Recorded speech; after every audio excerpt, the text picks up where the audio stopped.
Welcome to Bloodbath & Beyond. Today we review Blood Quantum. Survival is in their blood. Written and directed by Jeff Barnaby, this movie's about an indigenous community that's trying to survive the zombie apocalypse. That's why the dead keep coming back to life, not because of God.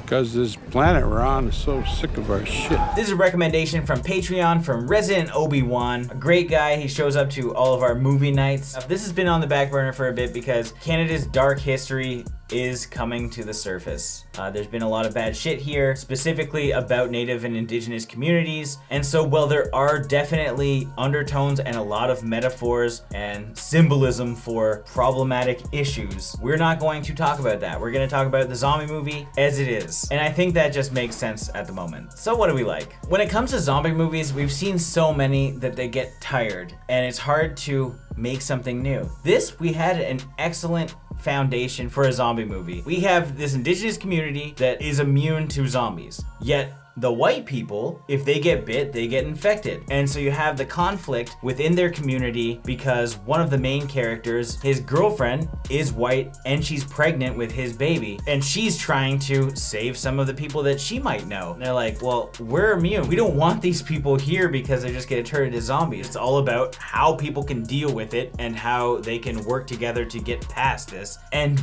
build without sacrificing their own morals. I have nightmares, Joseph. This baby eating me from the inside out. You're immune. I'm not. That's where we get amazing character development. We've got some awesome characters just across the board. The grandpa is surprisingly one of the most badass characters with his samurai sword. He's just so cool, but Lysol is the one that I hate. What if my baby's born sick? You gonna shoot us too? I do what I have to do.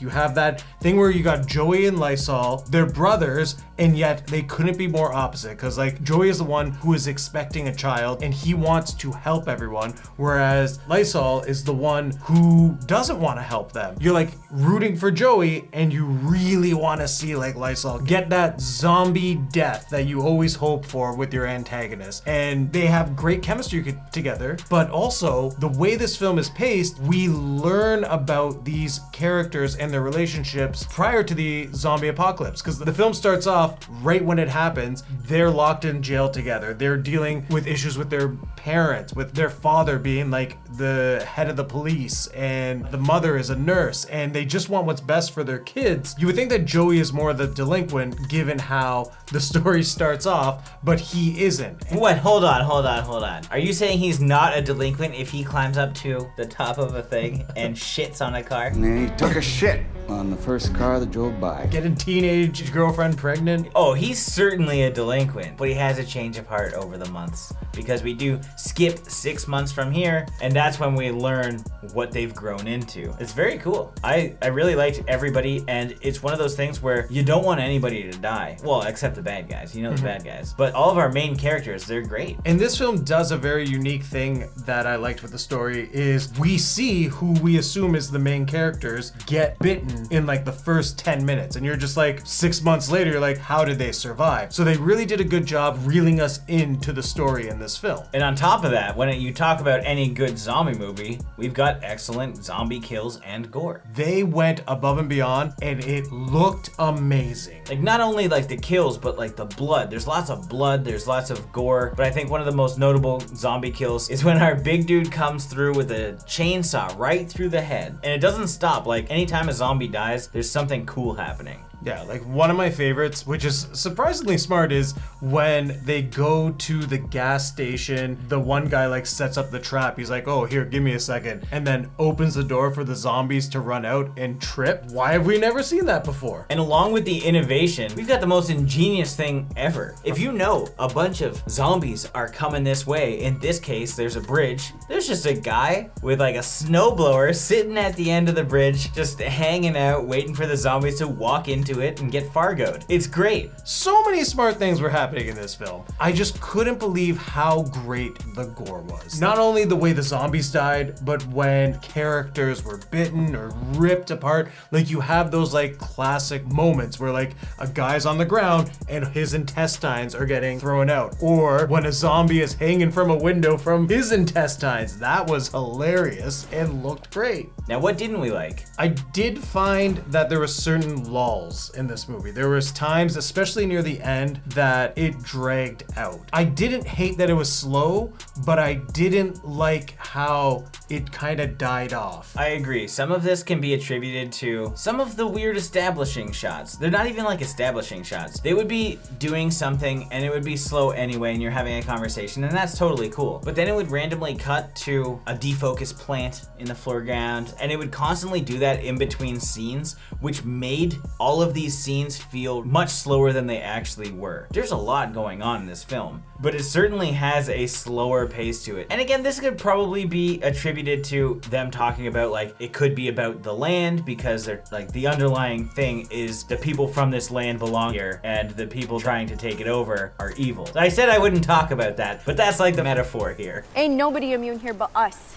When we get our climax, you think, okay, this is where things are gonna amp up and you're gonna get your like satisfying kills and your like super depressing kills. We got them, but I wasn't like, yes, I'm so happy that this character died, or oh my god, no, don't die. Yeah, I would say that as well. But you also just see it coming and you're like, okay, which is weird because you really like them for a lot of the movie. The build up to their death wasn't as climactic as it should have been when we were in the final act. Now it's time for our final thoughts and ratings. Blood Quantum is a pretty solid zombie movie. It's less about the zombies and more about the relationships amongst the characters. Fortunately, we also have a lot of really great zombie kills and some very innovative things that we haven't seen in other zombie movies. I think fans of the subgenre are really going to enjoy this, but I did feel like the climax wasn't as good as I hoped for, and some of those meaningful kills just didn't hit hard enough. So despite having built up all of these relationships, when they actually meant something closer to the end, they all just kind of fizzled off. But that doesn't take away from the movie itself. I think it was great. I think there's a lot to take away from it. Like I mentioned, there's a lot more that you could read into the movie as far as just indigenous culture in general, and I think it's definitely worth a watch. So I'm gonna give this 3.5 flopping fish out of 5. For a zombie film, it's really hard to reinvent yourself or stand out, and I actually found Blood Quantum to do a good job at that. They did some things that we haven't seen in other zombie films. In particular, I was a big fan of the gore and the zombies and just seeing how all these zombies died, and they nailed it. I did enjoy our story, and I thought the pacing of the film was fine